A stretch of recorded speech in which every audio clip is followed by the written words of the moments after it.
Agar bisa memahami urusan Israel-Palestina ini, kita perlu tahu sejarahnya dulu. Kekeliruan orang pada umumnya adalah mengira bangsa asli Palestina itu adalah Arab Muslim, padahal faktanya bukan.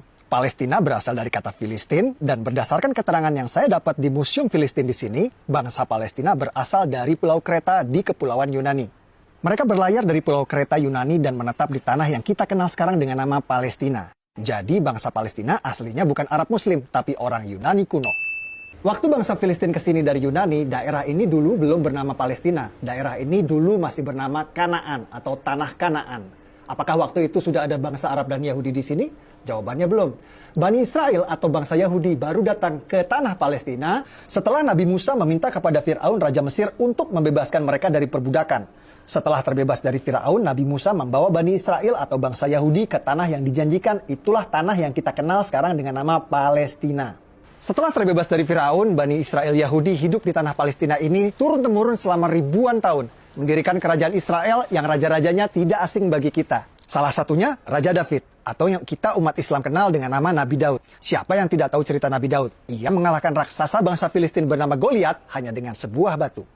Lalu ada Raja Solomon, anak kandung dari Nabi Daud, atau yang kita umat Islam kenal dengan nama Nabi Sulaiman. Nabi Sulaiman adalah Raja Yahudi yang membangun kuil suci untuk tempat ibadah agama Yahudi yang dikenal dengan nama Kuil Solomon. Yang di belakang saya itu adalah tembok ratapan, tempat paling suci bagi agama Yahudi seperti Ka'bah buat umat Islam. Tembok ratapan ini dulunya adalah bagian dinding dari kuil suci agama Yahudi yang dibangun oleh Nabi Sulaiman. Kuil bertahan 600 tahun sampai ia dihancurkan oleh bangsa Romawi pada tahun 70 Masehi. Lalu karena benci pada bangsa Yahudi, Kaisar Romawi Hadrian merubah nama Israel menjadi Palestina. Nama yang bertahan sampai hari ini. Jadi Kaisar Romawi Hadrianlah yang memberi nama Palestina pada daerah ini. Aslinya daerah ini bernama Tanah Kanaan. Lalu Bani Israel Yahudi datang, namanya berubah menjadi Israel. Kemudian oleh Kaisar Romawi Hadrian, nama Israel diganti menjadi Palestina. Jadi faktanya bangsa Yahudi memang sudah ada di tanah Palestina ribuan tahun sebelum Arab dan Islam masuk ke tanah Palestina. Inilah yang dijadikan landasan prinsip bangsa Yahudi sekarang ngotot mempertahankan negara Israel ini. Lalu kapan Arab dan Islam masuk ke tanah Palestina? Arab dan Islam masuk ke Palestina saat Khalifah Umar menaklukkan Yerusalem Al-Quds pada tahun 638 Masehi. Tempat ini bernama Umar bin Khattab Square atau alun-alun Umar bin Khattab. Dinamakan untuk mengenang Sang Khalifah Umar yang menaklukkan Yerusalem Al-Quds pada tahun 638 Masehi. Guys, hari ini kita bersama Dr. John Seligman, sejarawan, arkeolog, ahli situs-situs purbakala bergelar Dr. S3. The place of the temple that is built by Solomon in the central part of what is today known as the Temple Mount. The area which today used for prayer is the Western Wall, which is in fact actually an external wall of the Temple Mount itself. Right up until the time of the entry of Islam into the city of Jerusalem, when Umar enters Jerusalem, he would have mostly found an empty space. And for that reason, he builds a small mosque. We know quite clearly the development of the two major structures on the Temple Mount, one being the Dome of the Rock, and the other one being the Al-Aqsa Mosque. Both were built by the fifth Caliph, Abdul Malik. Those buildings are later than the time of the arrival of Muhammad.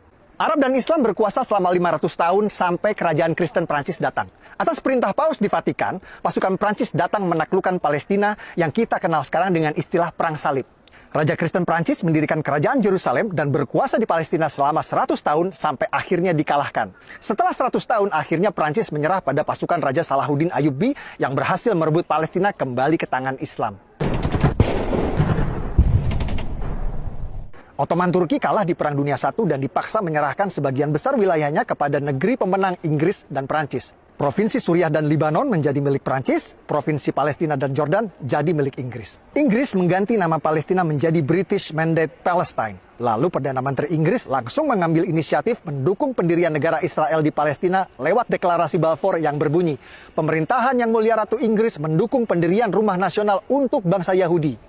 Pada tahun 1947, Perserikatan Bangsa-Bangsa PBB menerbitkan resolusi pendirian dua negara di Palestina, negara Yahudi dan negara Arab. Warga Yahudi langsung menerima tawaran ini dan mendirikan negara Republik Israel. Tapi negara-negara Arab tetangga menolak pendirian dua negara ini dan langsung memerangi Israel. Hasilnya, tepi barat dikuasai oleh Yordania dan Gaza dikuasai oleh Mesir. Jadi yang menggagalkan berdirinya negara Palestina itu bukan Israel, tapi Yordania yang menjajah tepi barat dan Mesir yang menjajah Gaza. Bahkan selama bertahun-tahun, Yordania dan Mesir menolak mengakui kedaulatan Palestina di tepi barat dan Gaza dan menganggap dua daerah tersebut menjadi bagian dari negara mereka. Ini fakta. Negara-negara Arab terus menolak pendirian negara Palestina inisiatif dari PBB. Dan pada tahun 1967 kembali menyerang Israel di Perang 6 Hari yang dimenangkan oleh Israel. Kekalahan ini malah membuat tepi barat dan Gaza kini dikuasai penuh oleh Israel.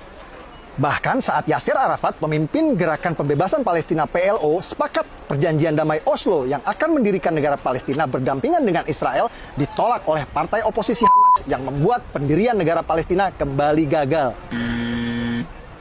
Dulu PBB menawarkan pendirian negara Palestina ditolak, malah dibalas dengan perang. Lalu Amerika menawarkan pendirian negara Palestina kembali ditolak. Sepertinya perdamaian memang sulit tercapai di sini karena setiap ada upaya menuju perdamaian selalu ada pihak-pihak yang berusaha untuk menggagalkannya. Tahun 2007 saat Presiden Palestina Mahmud Abbas sepakat dengan solusi dua negara, oposisi Hamas malah sengaja menembakkan roket-roket ke Israel sebagai tanda mereka menolak solusi damai tersebut.